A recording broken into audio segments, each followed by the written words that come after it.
حضرت ابو ہریرہ رضی اللہ تعالی عنہ نبی کریم صلی اللہ علیہ وسلم سے نقل کرتے ہیں کہ آپ صلی اللہ علیہ وسلم نے ایک مرتبہ ارشاد فرمایا، بتاؤ اگر کسی شخص کے دروازے پر ایک نہر جاری ہو جس میں وہ روزانہ 5 مرتبہ غسل کرتا ہو، کیا اس کے بدن پر کچھ میل باقی رہے گا؟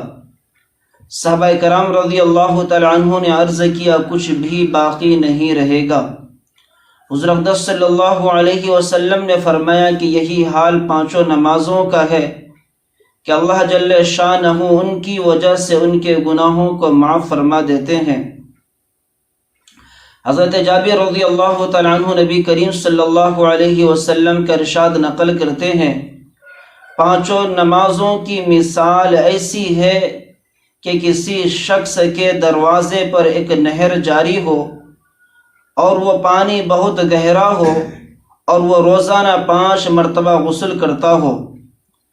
جاری پانی گندگی وغیرہ سے پاک ہوتا ہے، اور جتنا پانی گہرا ہوگا اتنا ہی زیادہ صاف اور شفاف ہوگا۔ اسی لیے حدیث پاک کے اندر میں جاری ہونا، گہرا ہونا فرمایا گیا، اور جتنے صاف پانی سے آدمی غسل کرتا ہے اتنے ہی زیادہ بدن پر صافی، پاکی اور صفائی پائی جاتی ہے۔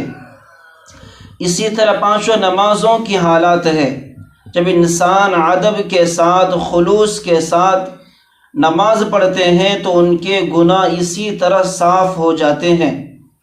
حضور اقدس صلی اللہ علیہ وسلم نے ارشاد فرمایا، 5 نمازوں کے درمیانی جو اوقات ہے وہ گناہوں کے کفارے کا ہے۔